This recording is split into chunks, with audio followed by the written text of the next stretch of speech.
তো ভাই ওটাই চাই আমরা, যাতে ভাই পাকিস্তান প্লিজ আর আসবে না আমাদের সামনে। 28 তারিখে অন্য টিমকে আসে দাও, শ্রীলঙ্কা নয়তো বাংলাদেশ। একটা জিনিস কিন্তু ভাই পাকিস্তান খুব ভালো পারে, সেটা হচ্ছে গিয়ে ভাই তাদের দেশের যে মানে আম জনতা আছে তাদেরকে খুশি করার জন্য, তাদেরকে ভাই মনোবল বাড়ানোর জন্য একটু অ্যাক্টিং করতে পারে। কারণ তারাও জানে যে ভাই তাদেরকেও তো লাহোর বা করাচিতে ভাই ল্যান্ডিং করতে হবে, কি জানে ভাই কখন কয়ে বোম দিয়ে উড়িয়ে দেয়, ওই দেশের তো কোনো গ্যারান্টি ওয়ারেন্টি নেই। তো তার জন্য ওরা তাদেরকে আতঙ্কবাদী যে ফ্যানগুলো রয়েছে ওদেরকে ভাই খুশি করার জন্য তারা দেখাচ্ছে গান শট করবো, এভাবে 6-0 দেখাচ্ছে, অনেক কিছু কি 6-0 জানি না ভাই। যদি ওই ম্যাচটা লাইভ হতো না তো ওরা বলে দিত ভাই আমরা তো ভারতের সাথে ম্যাচ জিতে গেছি, একদম ভাই পুরোপুরি 100% ম্যাচ জিতে গেছি। তো ওদের তো ভরসা করে লাভ নেই, এবং অনেক কিছু চলছে পাকিস্তান এবং ভারতের ম্যাচ নিয়ে, ওইটা নিয়ে ভাই আজকে আমরা কথা বলতে চলেছি, ঠিক আছে। প্রথমত কান্নাকাটি শুরু। কিভাবে কান্নাকাটি শুরু ভাই? আইসিসির কাছে আবারও কান্না করতে গেল পাকিস্তান। ওরা একটা লেটার লিখলো যে ভাই থার্ড আম্পায়ার যে আছে ওদের কি তাদের বিপক্ষে ভাই কাজ করেছে, এবং তার সাথে ওরা একটা ফটো চাপকিয়েছে ভাই। আমার মনে হচ্ছে ওদের কাছে এআইও নেই, মানে কোথা থেকে এডিট করেছে ভাই, দেখলে মনে হচ্ছে বলটা তুমি দেখলে হাসি উঠবে তোমার। আমরা চেষ্টা করবো ফটোটা লাগিয়ে দেওয়ার জন্য। যাই হোক, এডিট করা সবাই বুঝে গেছে ব্যাপারটা। তো তারপর কি হলো যে ভাই আইসিসির কাছে ওরা কান্নাকাটি করছে, এবং আইসিসি তো সবাই জানে এর আগের বারও কান্নাকাটি করছিল, এবং ওই ম্যাচ রেফারি দিয়েই ভাই ওদেরকে খেলতে হয়েছে। 1 ঘন্টা নমুনা করার পরও কিন্তু ওদেরকে খেলতে হয়েছে, ইনসাল্ট হতে হয়েছে। হ্যাঁ, এবং ভাই খেলবে না কেন, ওদেরকে যে ম্যাচ ফাইনটা বলেছে শুনেই ওদের ভাই কান লাল হয়ে গেছে। এক তো ওদের কাছে টাকা পয়সা নাই, এসেছে কিছু রেভিনিউ আসবে, তার উপরে যার ফাইন তাদের বলছে ঠিক আছে তোমরা খেলবে না তো চলে যাও। কিন্তু ভাই প্রায় 16 মিলিয়নের মতো বলেছে যে তোমাদের ফাইন দিতে হবে, $16 মিলিয়ন। হ্যাঁ, ওরা তো ভাই এখানেই বলেছে না আমরা খেলছি ভাই, আমরা একদম রেডি, আমাদের ইজ্জত আরো চলে যাক, আমরা রেডি, ঠিক আছে। এবং ওরা ভাই হাসতে খুশতে, মানে কি বলবো, এরকম তো ভারত জীবনও করবে না ভাই। 16 মিনিট কেন, 100 মিনিট গেলে ভাই বলবে চলে যাক, তারপর আমরা এরকম খেলবো না। কিন্তু ওরা ভাই 1 ঘন্টা পরে ঠিকই খেললো, ঠিক আছে। তো ওটা তো ভাই ওখানে জালিল হলো। হওয়ার পরে তারপর আবার ওরা ইন্ডিয়ার সাথে আসলো, বললো যে ভাই ওরা হাত মিলায়নি, এবার এটার জন্য আমরা একটা প্রতিশোধ নেব, বদলা নেব, আমরা হাত মিলাবো না, ইভেন আম্পায়ারের সঙ্গে হাত মিলাবো না, আমরাও সেইভাবে দরজা লাগাবো যেভাবে ভাই ভারত করেছে। আর ভাই কিন্তু তারা সেটা প্ল্যান করেছে, কিন্তু ওইটা প্ল্যান করেনি যে ভারতের সঙ্গে ম্যাচ কিভাবে জিতবো, যে অভিষেক শর্মাকে কিভাবে আউট করবো, গিলকে কিভাবে লো স্ট্রাইক রেটে আউট করবো, ঠিক আছে না। বাকি প্লেয়ারকে ভাই ছেড়েও দিলাম, বাকি প্রথম দুজনই ভাই তাদেরকে হারিয়ে দিয়েছে পাওয়ার প্লেতে, ঠিক আছে না। তো পাওয়ার প্লেতে এই দুজনকে কিভাবে আউট করবো সেগুলো ভাই স্ট্যাটাস দেখেনি তারা। বাকি আমরা জিতলে কি করবো, ওদেরকে হারালে কি করবো সেটা দেখে নিয়েছে, কিন্তু কিভাবে হারাবো সেটা ওরা দেখেনি। এবং তার থেকে আরো বড় ব্যাপার, আমরা দেখেছি অভিষেক শর্মা এর আগের ম্যাচগুলোতে 30, 34, 38 এরকম রানে আউট হয়েছে, কিন্তু ভাই ওই ছেলেটাকে ওরা নিজে গিয়ে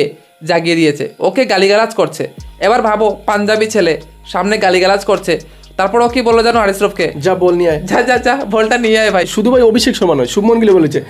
মারছে ভাই। আমরা লিটারালি আমরা যেভাবে গলি ক্রিকেটে খেলতাম না, যা বল নিয়ে আগে ভাই তোকে মেরেছি, এবং চোট মেরে দিল ভাই। হারিসরফ একটা ভাই শর্ট বল, এত ফাস্ট বোলার, মানে খতরনাক ভাই, ও এসে শর্ট বলটা ডাললো, এবং শুভমন গিল মনে হচ্ছে একদম ভাই ঠাক করে ভাই চোট মেরে দিল, ঠিক আছে। তো এত বেজ্জতির পরে হারিসরফ কি করলো, ওদিকে কিন্তু মারছে অভিষেক শর্মা আর ভাই সাথে শুভমন গিল ধুম কুটাই করছে, যে বলা যাচ্ছে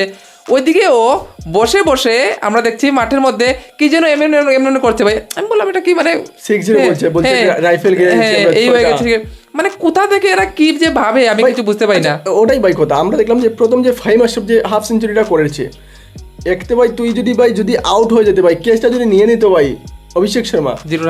রানে আউট হয়ে যেত ভাই, সেই জায়গা থেকে ভাই তুমি একটা জীবনদান পেয়ে ভাই হাফ সেঞ্চুরি করেছো, তাহলে 45, 44 বলে 58 করেছো, এই আগের দিনের মতো ভাই স্ট্রাইকার, ঠিক আছে। এখন ভাই অভিষেক শর্মা আমাদের এখন যে ফরম্যাটের, যে জেনজি ফরম্যাটের যে ভাই ইয়েটা চলছে, স্ট্রাইক রেট যে চলছে সেটা নিয়ে নেবে। আগের দিনের বাবর আজম ভাই রিজওয়ান ওই দিনের ভাই T20 খেলে তুমি হাফ সেঞ্চুরি করেছো, তারপর ভাই AK-47 দিয়ে শুট করছো, আর তুমি ভাই বলছো যে ভারত কেন হ্যান্ডশেক করেনি, মানে মনোভাবটা তোমার পলিটিশিয়ান আতঙ্কবাদী, আতঙ্কবাদী মাইন্ডসেট, আর তুমি বলছো হ্যান্ডশেক করেনি কেন। তারপর যে হরিশ্রফ যে ভাই করেছে, যে ভাই বোরা মাঠের মধ্যে ফ্যান্সরা ভাই তাকে কোহলি চ্যান্টিং করেছিল, সে ভাই সহ্য করতে পারেনি, পারবে কি করে ভাই। কোহলি যে তার নামটা ভাই অর্ধেকটা ভাই হাইলাইট করেছে তার কোহলির কারণেই। সিরিয়াসলি হ্যারিসরফকে অনেকটা চিনতে পেরেছে ভাই ভারতীয় বিরাট কোহলির জন্য, একদম ঠিক আছে না। যেভাবে খেলেছে, তাকে যে পুল শটটা মেরেছে ভাই, 2টো শট খেলেছে, এই কারণে ভাই তার এই মার খেয়ে, ঠিক আছে না। ওই আরেকটা প্লেয়ার ছিল ভাই, ঠিক আছে না, স্টুয়ার্ট বর্ড ভাই যুবরাজের গানে বিখ্যাত ছিল, ঠিক আছে না, আর আরেকটা কেরিয়ার নষ্ট করেছিল ভাই বিরাট কোহলি, আরেকটা ওয়েস্ট ইন্ডিজের একটা প্লেয়ারের, হ্যাঁ ঠিক আছে না, এভাবে লিখতো ওর কেরিয়ার নষ্ট করেছে, আর ওকে হাইলাইট করে দিয়েছে ভাই, হ্যারিস রফকে হাইলাইট করে দিয়েছে বিরাট কোহলি, আর তার নাম নেওয়াতে ভাই সে জিলাস ফিল করে ভাই, সে এইরকম ইশারা দিল যে 6টা রাইফেল গেড়েছি ভাই, তুই করেছিস নাকি? আরেকটা জিনিস দেখলাম ভাই যে ম্যাচ শেষের পরে ভাই যে মিডিয়া আসে না, মিডিয়া জিজ্ঞেস করেছিল একজনকে, জার্নালিস্ট ভাই একজন ফ্যান্সকে জিজ্ঞেস করলো যে হ্যারিস রফ যে করেছিল জেস্টারটা কেমন লাগলো, ঠিক ও পাকিস্তান ফ্যান বলছে ভাই ঠিকই আছে, করবে না কেন ভাই, আমরা তো 6-0 ভাই ম্যাচ হেরে গেছি, ঠিক আছে 6-0 করেছি, আরে ভাই তোরা তো ভাই তেয়ালে ক্রিকেট খেলতে কেন এসেছিস, তোরা তো পুরো ভাই সবারই ভাই মাইন্ডসেট সেই আতঙ্কবাদী। ওরা বলেছিল যে ভাই কিছুদিন আগে যে ভারত আসো আমাদের এখানে ক্রিকেট খেলার জন্য, ভাই সাহেব যদি ভারতের টিমটা যেত না পাকিস্তান পুরো টিমটাকে উড়িয়ে দিত, ঠিক আছে, সত্যি ভালো করেছে ভাই ভারত যায়নি,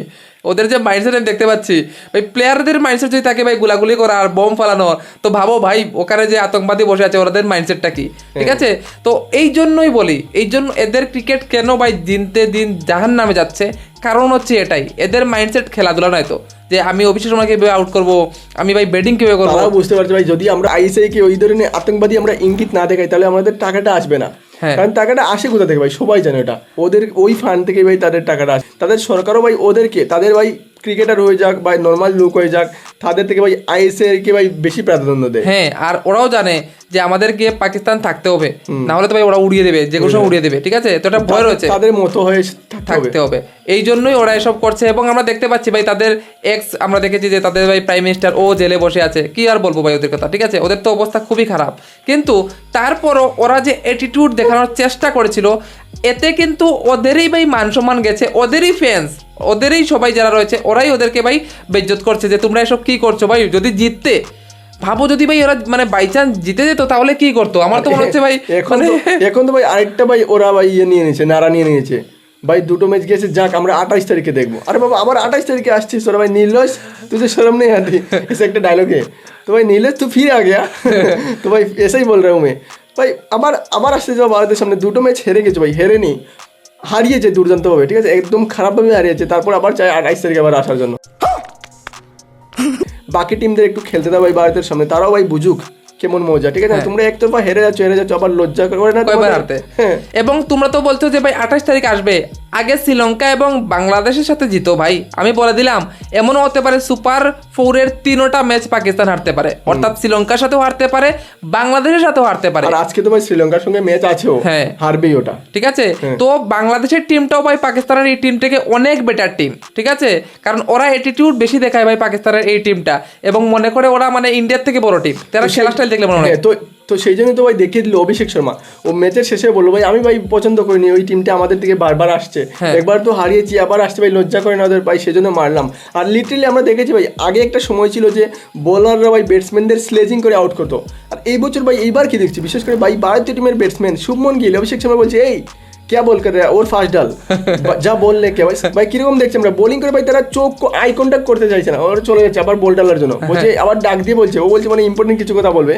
ডাক দিয়েছে হ্যারিস রফ এভাবে তাকাচ্ছে বলছে যা বল নিয়ে আয়, ঠিকই তো বলছে, ঠিক আছে ভাই, এটা তো হবারই কথা, ঠিক আছে, যেরকম ওরা খেলছে অ্যাটিটিউড ভাই, এক কথা কিন্তু বলেছে আমাদের শুভমন গিল এবং অভিষেক শর্মা যে আমরা